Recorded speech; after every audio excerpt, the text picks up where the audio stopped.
What AI replaces versus what it can't. Here's what actually happens when AI enters a workflow.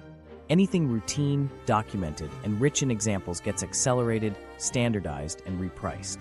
Think first drafts, reconciliations, status reports, boilerplate code, vendor screening, market scans, legal research, and QA on predictable inputs. Adoption feels sudden because those tasks map cleanly to training data, so models get good fast.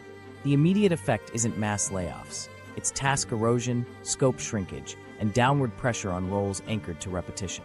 But here's where it gets interesting. Impact is uneven. Knowledge work that lives in text, numbers, and structured logic compresses faster than trades in messy physical environments. 1,000 near-duplicate reports are perfect for automation. A crooked crawlspace isn't. That's why analysts, coordinators, junior legal staff, and many developers feel sharper shifts than electricians or nurses on the floor. The data-rich gets automated.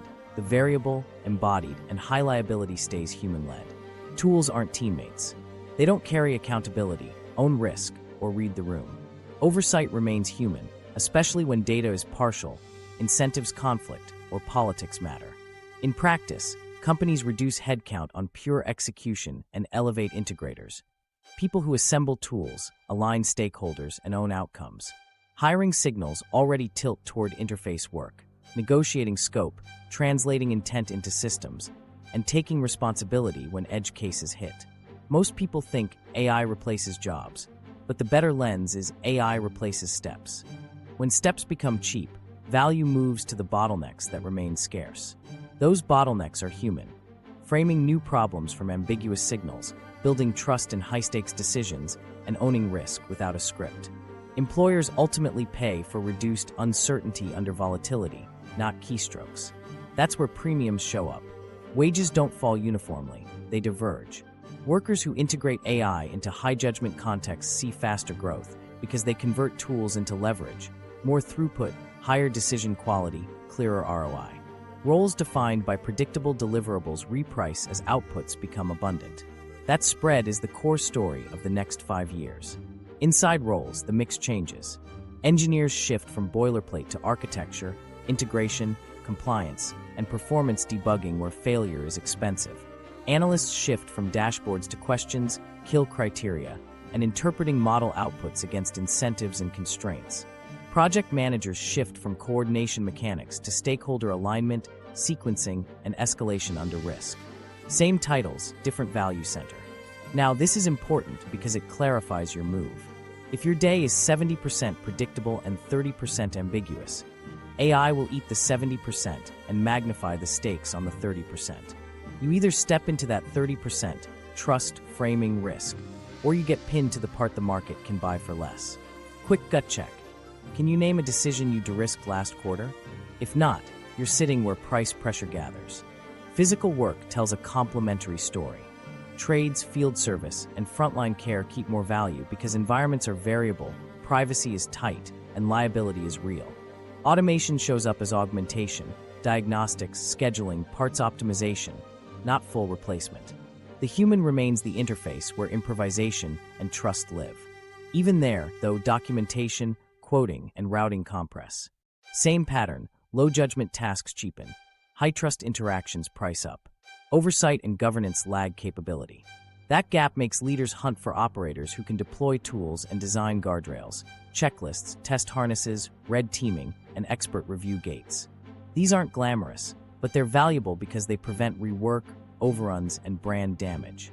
If you can say, here's the risk I'll own and the controls I'll run, you move to the scarce side of the line. Demand already shifted. Job. Postings lean toward integrators, negotiators, and owners. Fewer heads for throughput, more for human-to-machine and team-to-team interfaces. Interface sounds abstract. It isn't. It's the layer where expectations are set, trade-offs are made, and accountability is assigned. That's the work AI can't finish, because finishing requires consent, priority, and risk agreements among humans. Money angle, simplified, price track scarcity plus risk absorption. As automated outputs flood the market, certainty becomes rare. People who reduce uncertainty by establishing trust, framing problems correctly, and owning risk capture premiums in salary, scope, and equity. They also get priority allocation. First call when something breaks, first choice on high-impact mandates, first seat when resources are scarce. Everything changes when you measure your contribution that way. Stop counting hours, start counting uncertainty removed. Did you improve close rates by reframing value for a skeptical stakeholder? Did you shorten time from idea to validated decision? Did a single clarifying question prevent an expensive misstep? Those outcomes signal you're on the human side of the divide. One more pattern interrupt. Most people try to outrun AI by stacking more hard skills. Upskilling matters, but the durable hedge is stacking human-only leverage on top of tools. Learn the tech enough to multiply output, then push energy into the three bottlenecks: trust, framing, and risk ownership. That stack travels across roles, industries, and cycles. Microstory to ground it. A team debated consolidating vendors after an AI tooling upgrade. Everyone argued features. The trusted operator asked, "What breaks if migration slips 4 weeks? And whose OKR dies if we don't consolidate?" Real risk was a regulatory deadline, not feature parity. They proposed phased consolidation with a red team gate and preserved the deadline. Outcome protected, mandate expanded. Plant this loop now. Skill 1 is trust, because trust sets price and access before performance even starts. Build it, and your paycheck moves first. Then we'll turn it into money with metrics you can bring into your next negotiation. Skill 1. Human connection and trust, what it really is. Trust isn't chemistry, charm, or being good in meetings. It's an operating asset. Credibility plus context reading plus incentive alignment, proven through how you set expectations, narrate progress, and handle risk under pressure. In volatile environments, leaders don't buy tasks, they buy certainty. Your job is to make commitments safe to say yes to, and safe to defend when something wobbles. Start with credibility. It's 2 signals: proof you've done the thing, and proof you won't bluff when you haven't. Real confidence sounds like, here's what I can guarantee, here's what's probabilistic, and here's the test we'll run to validate the risky part. That framing lowers heart rates and moves work out of debate and into execution. Credibility compounds when your forecasts match reality within tight error bars and your red flags arrive early, with options. Now context reading. Most people listen for tasks. You listen for stakes. Who owns the KPI that breaks if we slip? Which constraint is real versus negotiable? What political landmines matter more than the spreadsheet? You translate those answers into an approach people can actually live with. Scope shaped to incentives, timelines that respect review gates, and decision points placed where authority really sits. When people feel seen by their real scoreboard, they relax and cooperate. Then incentive alignment. Trust accelerates when agreements are explicit and public. Define owners, dates, assumptions, definitions of done, and an escalation path before work starts. Publish a weekly one-pager. What moved, what's blocked, which decision you need, and what you'll do next regardless. When slippage shows up, you renegotiate early in private, then confirm the new plan in writing. You're not hiding mess, you're containing risk and preserving momentum. Okay, so here's the thing. Ambiguity is where trust is earned fastest.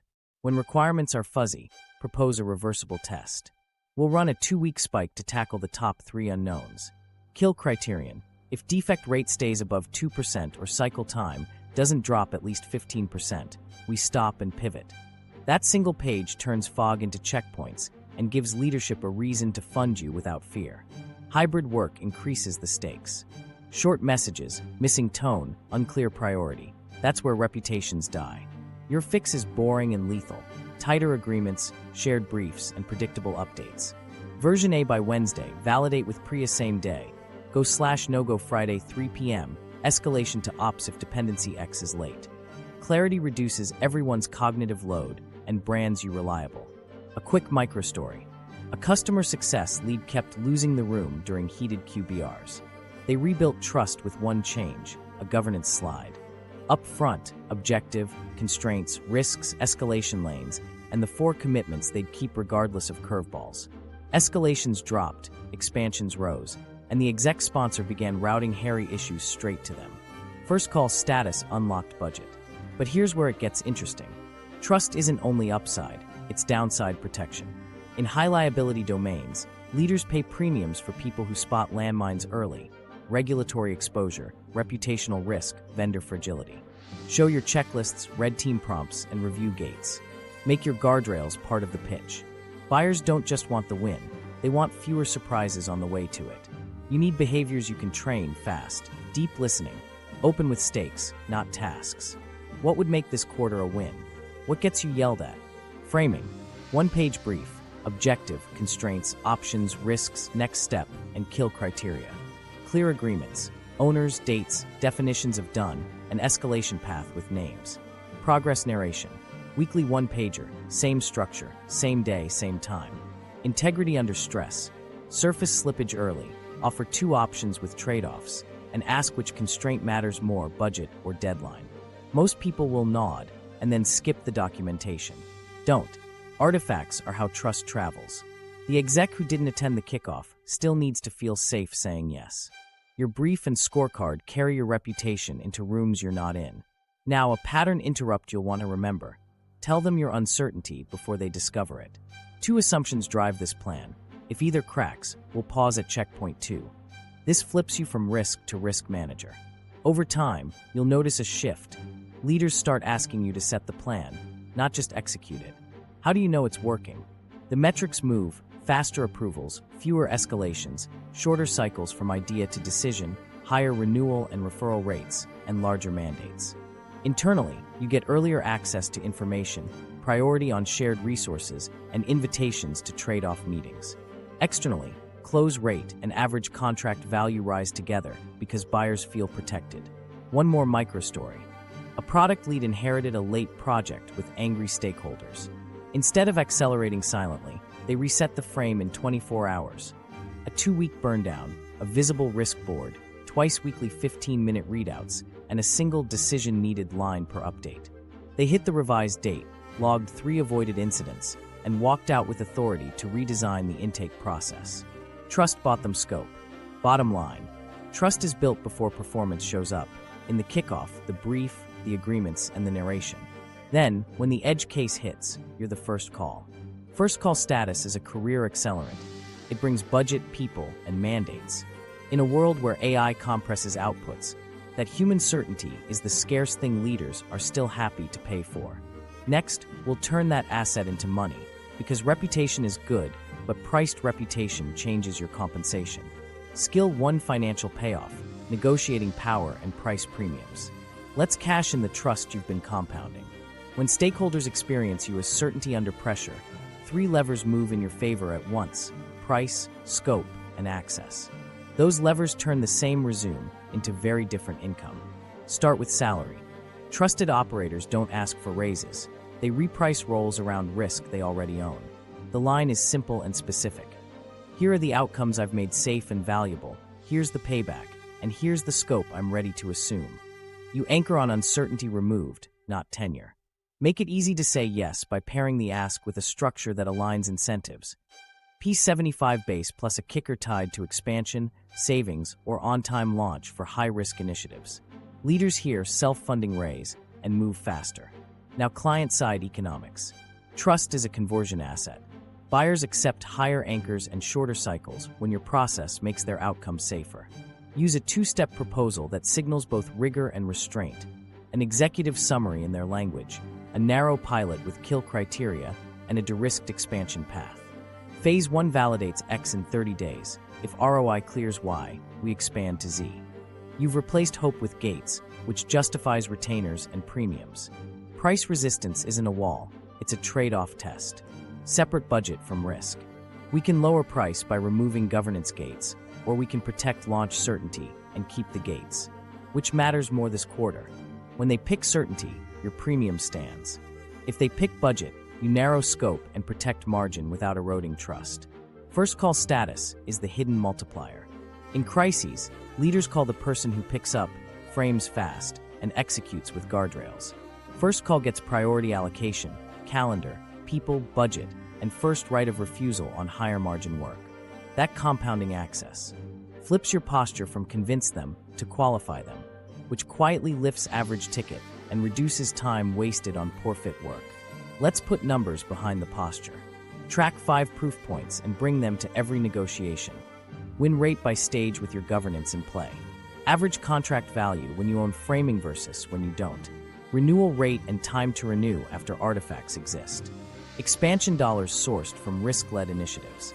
Escalation resolution time before versus after your involvement. You're teaching the org how to price you. Evidence beats adjectives. 2 microstories to anchor it. Operator to Rainmaker. A SaaS IC mapped stakeholder incentives on stalled deals, reframed value as deployment risk reduction, and proposed a 2-stage plan. 30-day risk audit, 60-day remediation with kill criteria. Close rate on red deals jumped. Leadership handed them quota on strategic saves. They secured a 22% raise and a kicker tied to expansion because they became the first call when an account wobbled. Second, a 6-figure services proposal doubled after the seller priced the real cost, the penalty of a delayed launch. They added a launch assurance clause tied to their governance. ACV doubled. The buyer signed in 2 days. Scripts you can lift. Salary.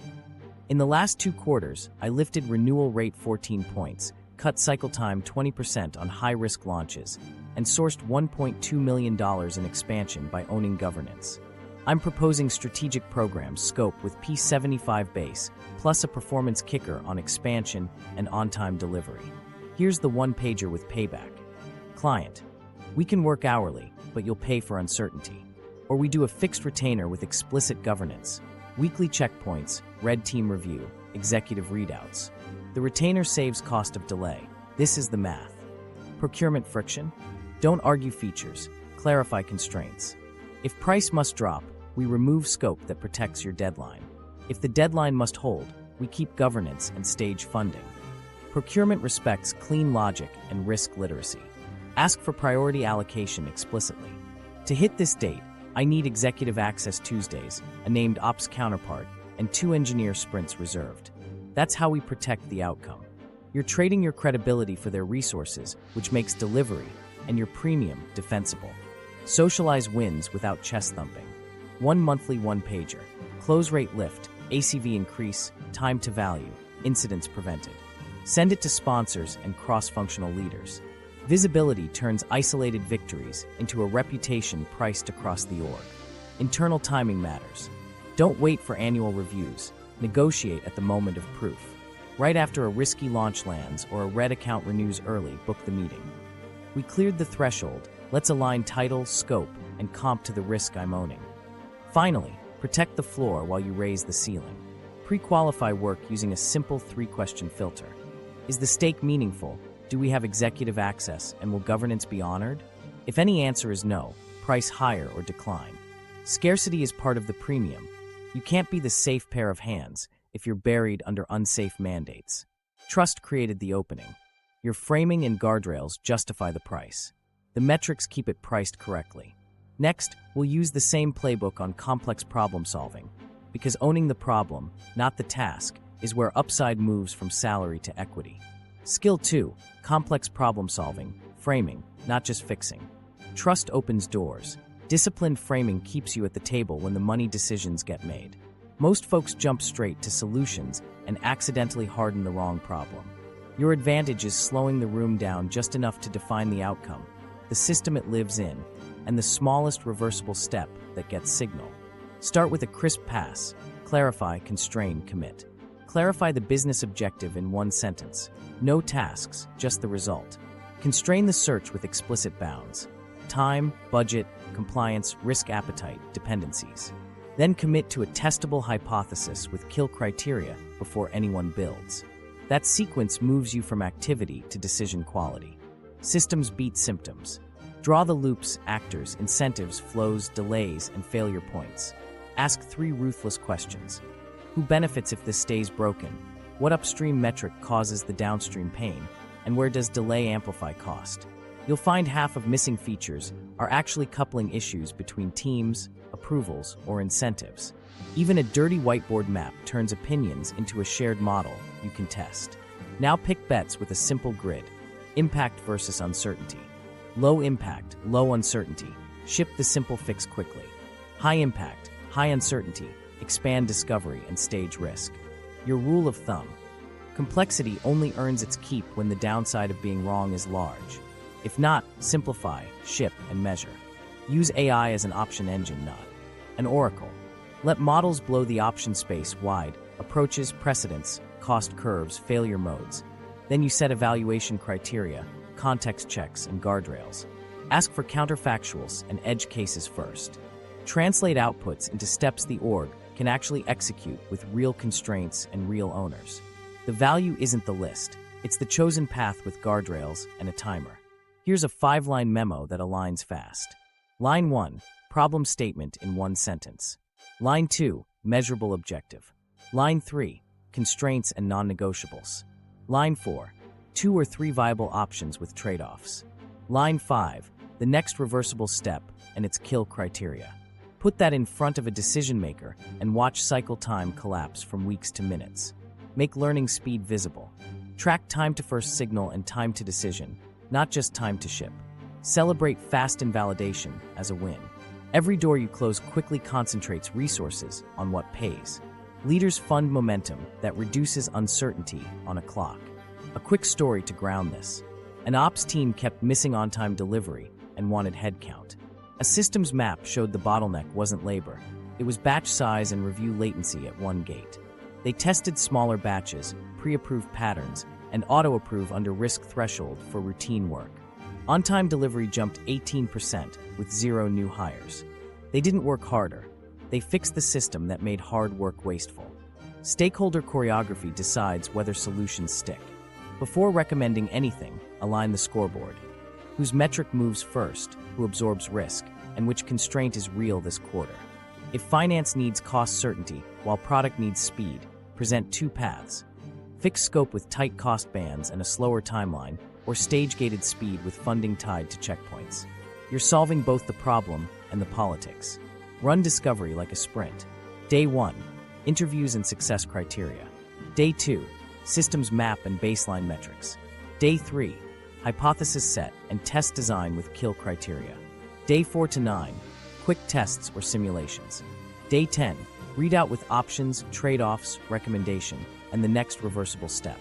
Bake compliance and security into the constraints so rework doesn't eat your win. Narrate your logic under pressure. Given objective X, constraints A, B, C, data D, and risk tolerance are, we chose option 2 with a 2-week checkpoint. If results wobble, you revise the frame, not your integrity. Decision quality is your brand. Outcomes will vary. 2 traps to avoid. First, solutioneering. Falling in love with a build before the problem is priced. Force the 5 lines before a ticket is opened. Second, elegance addiction. Designing a cathedral when a shed would do.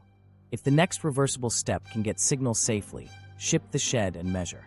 Finally, quantify the payoff of framing. Track cycle time delta, defect rate change, cost per unit, and payback period per initiative. Add time to first signal and kill criteria met to normalize stopping early. Those numbers justify resources, earn you mandates that come with budget, and push you closer to ownership economics. Owning the problem, framed, instrumented, and staged, moves you from paid more to paid on upside. Skill 2, financial payoff, entrepreneurial and intrapreneurial upside. Here's where framing turns into real money. When you own the problem, not the task, you stop selling time and start capturing value. That value shows up 4 ways. You spot monetizable gaps before competitors, you expand margins by fixing systems, you earn upside through equity or gain share, and you stay paid when markets lurch because your playbooks travel. Spot gaps with an anomaly sweep, not a brainstorm. Once a month, pull defects, churn reasons, shadow spreadsheets, manual workarounds, and unresolved stakeholder questions. Rank by frequency, cost of delay per week, and political pain. Ask, who pays for this pain? What do they lose by waiting? And what's the smallest reversible fix that proves value in 30 days? That gives you wedges, narrow offers that clear a threshold fast and make the expansion obvious. Margins are where quiet profit hides. Use your system's map to find batch traps, approval latency, rework loops, and misaligned incentives. Price the fix on the delta. Internally, it's budget neutral, fund from savings. Externally, it's performance pricing. A base to cover effort plus a gain share on dollars created or costs avoided. You're not charging for activities, you're pricing the measurable shift. Upside comes from switching compensation basis. Inside companies, pitch outcome-linked scope with triggers. A role elevation that vests equity on ROI, a kicker tied to payback period, or revenue share on a new workflow you incubate. As an independent, Pair a modest retainer with a success fee that triggers above baseline. The message is consistent. I'm co-owning the result with guardrails, not renting hours. Resilience is optionality. Framed problems recur across domains. Defect cuts, cost of delay, onboarding activation, compliance risk. Package your best 2 or 3 fixes into repeatable plays with artifacts. A 1-page decision memo template, a systems map rubric, a KPI baseline worksheet, and a 5-line option brief. That bundle becomes Intrapreneurial IP inside, portable revenue outside. Let me show you 3 plays that ship fast. Play 1, the wedge. Choose one painful, expensive bottleneck. Promise a concrete shift. Reduce failed handoffs 40% in 30 days. Cut time to invoice by 10 days. Lift activation 12 points. Deliver with a crisp path. Discovery, guardrails, reversible test, checkpoint. Price modestly but design an obvious step 2. Extend to a second team. Automate the stabilized process, or attach enablement. The wedge buys trust. Expansion monetizes it. Play 2, process to platform. Fix the workflow first, checklists, thresholds, early gates, and measurement. After you bank the savings, translate the stabilized flow into a lightweight internal tool, template pack, or automation with human checkpoints. Now you have an asset, reusable across teams, licensable outside, or the seed of an internal product line. You just turn know-how into durable IP. Play 3, gain share with a floor. 4 clean attribution initiatives, structure 2 parts, a base fee that covers discovery and build, and a performance component that activates above a clear baseline. We'll run a 90-day throughput lift. Base covers the lift. Once we clear 15%, we share savings for 6 months. You've aligned incentives without gambling your rent. Make the math visible. Track ROI per initiative. Benefit minus cost over cost. Track payback in months. Track optionality count. The number of distinct offers you can activate with minimal rework. Those numbers unlock funding internally, justify equity, and close performance deals externally. They also signal when to productize. Repeatable ROI means it's time to package. 2 quick snapshots. Analyst to builder. An analyst spotted recurring reporting defects that triggered executive escalations. They mapped the system, found batch and handoff ambiguity, ran a 60-day test, smaller batches, auto-validation, exception routing, killed 2 bad patterns, and cleared targets in 3 weeks. Finance modeled annual savings. Leadership granted equity tied to ROI on rollout. They moved from cost center to owner. Second, constraint to product. A team blamed compliance for 3-week launch delays. The problem owner reframed it as sequencing. They created pre-approved patterns, weekly office hours for edge cases, and moved review earlier on smaller artifacts. Launch time dropped 19 days. The same blueprint became a sellable pattern library plus coaching for adjacent orgs. Negotiate upside like a systems operator. Internally, here's the map, constraint, 60-day plan, and guardrails. Forecasted savings, $380,000, payback under 6 months. I'm proposing a scope shift and a 0.05% grant that vests when payback clears. Externally, audit plus lift. You keep the first $200,000 in savings. We split the next $400,000, 70/30ths. If we miss threshold, we credit 20% of base. Specific thresholds reduce friction. Avoid 2 traps. Activity isn't. Ownership. If you can't name the metric and the owner, you don't own the problem. And don't overbuild. Ship the smallest reversible step that gets signal. Scale only what works. Speed to signal beats elegance. Turn wins into assets on purpose. Save the before/after chart, the 5-line memo, the SOP with guardrails, and a short case. After 3 cycles, you have a kit. Sell the kit internally for scope and equity. Sell the kit externally for cash. That's how framing moves you from paid more to paid on upside, with resilience baked in.